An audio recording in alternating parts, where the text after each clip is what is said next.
पकड़ो। तुम्हें बुखार है? हाँ शायद। मेडिसिन ले लेना। छोटी मोटी गोलियां असर नहीं करती। मेडिसिन खा लेना, नहीं तो तबीयत ज्यादा खराब हो जाएगी। फिक्र ना करो, तुम्हें रुखसत किए बगैर नहीं मारूंगा मैं। बात की गारंटी नहीं है। कोई किसी के लिए नहीं मरता। तुम हुक्म तो करो। 1 मिनट के लिए भी अगर मैंने सोचा तो अपने हाथ से गोली मार देना। वैसे भी मार तो चुकी हो तुम। बातें मत क्या करो मुझसे। कौन? चाबी मिल गई? जी मिल गई है चाबी।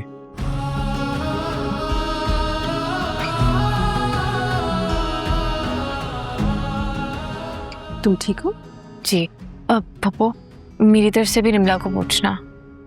जरूर पूछूंगी। तुम आराम कर लो, थक गई होगी। Okay, I'll see you.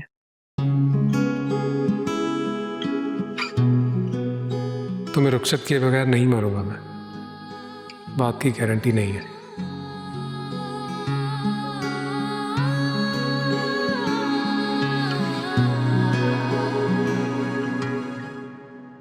अस्सलाम वालेकुम फारूक भाई। अस्सलाम वालेकुम भाई। अस्सलाम वालेकुम पप्पू।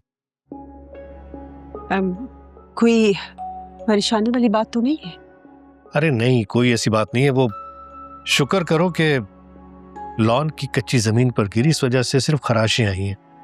वो तो खौफ की वजह से बेहोश हो गई थी। मगर रिमला ने टेरेस से छलांग क्यों लगाई?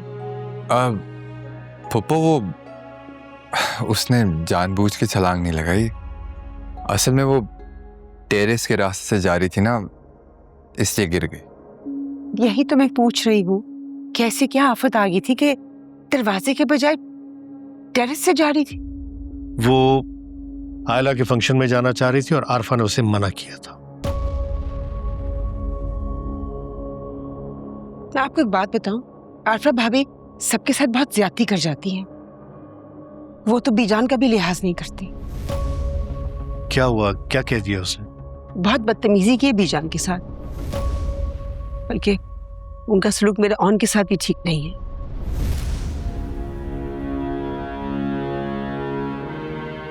जी सही कह रही हैं आप। आरफा ने पढ़ लिखकर सब कुछ गंवा ही दिया है। कितनी बार समझाया मैंने उसे, लेकिन वो कुछ समझे तब ना। फारूक भाई एक बात आपको बता दूं, अगर मेरे सामने फिर से बीजान के साथ बदतमीजी की ना, तो मैं लिहाज नहीं करूंगी कि वो रिश्ते में मुझसे बड़ी है। मैं आपसे माफी मांगता हूँ। अरे आपको माफी मांगने की क्या जरूरत है? वो उनका मेरा मामला है, आप टेंशन ना लें।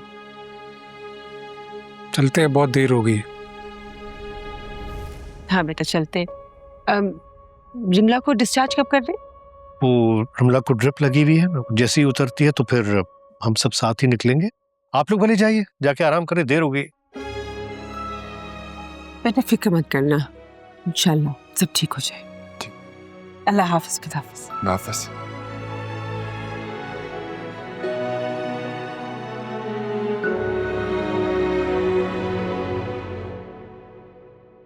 रिमला, ये क्या पागलों वाली हरकतें कर रही हो?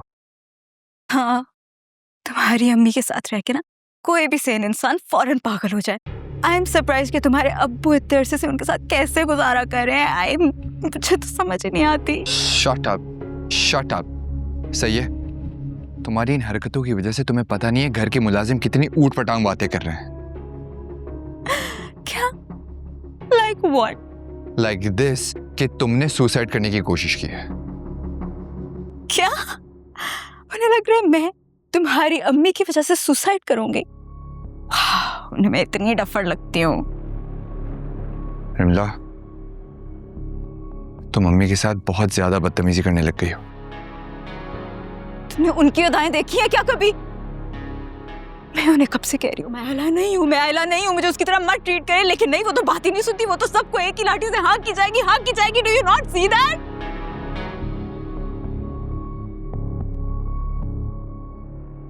देखो प्लीज इस सबको खत्म करो और अम्मी को सॉरी कह दो।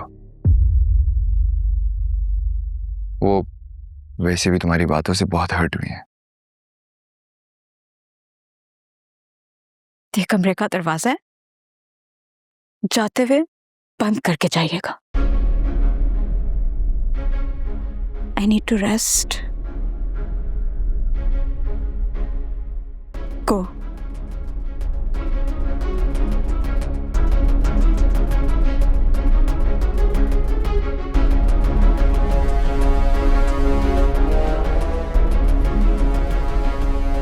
मैं अपोलोजाइज करूंगी, मैं कहूँ सॉरी, मैं पागल हूँ, किसी के बाप की नौकर लगी हुई हूँ, मैं सॉरी करूंगी। सॉरी करो। I get hurt and I have to apologize. कहाँ गई हूँ मैं?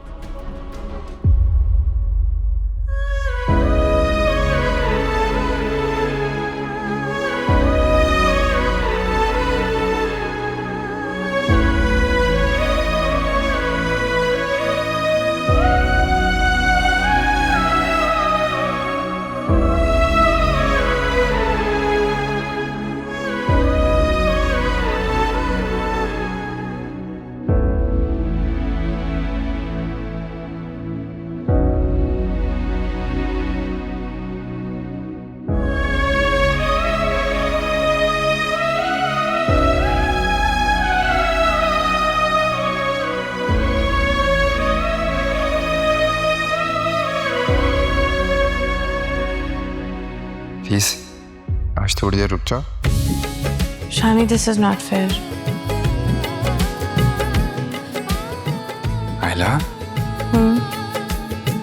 बहुत मोहब्बत करता हूँ तुमसे, और तुम भूल रही हो कि तुम बीवी हो मेरे। और मैं वादा करता हूँ हमारी रुखसती भी बहुत जल्द हो जाएगी। दुनिया की बातों में आकर क्यों झूठा तेरा साथ हुआ, तू आंख चुरा के चोर चला, दुनिया मेरी है लुट बैठी।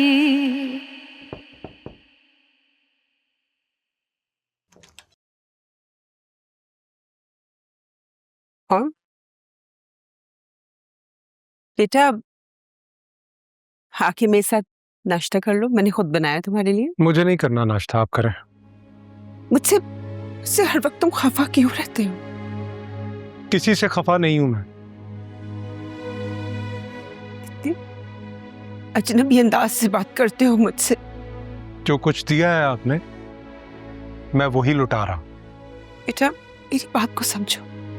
मैंने मजबूरन दूसरी शादी की, मेरे पास और कोई रास्ता ही नहीं था। आफरा भाभी ने मेरी जिंदगी मुश्किल कर दी थी, तो फिर मजबूरन मुझे बीजान की बात मानना पड़ी। मेरे पास कोई हल नहीं था, कोई रास्ता नहीं था। बेटा, तुम्हारे बाप ने तुमसे राब्ता किया कभी? क्यों मेरे जख्मों पे नमक छिड़क रही हैं? जब मुझे मेरी सगी माँ अपने भाइयों के दर पर छोड़ के चलेगी तो मेरा बाप मुझे क्यों पूछता? मत करें ये सब कुछ नहीं मिलेगा आपको। नहीं बेटा, ऐसे मत कहो।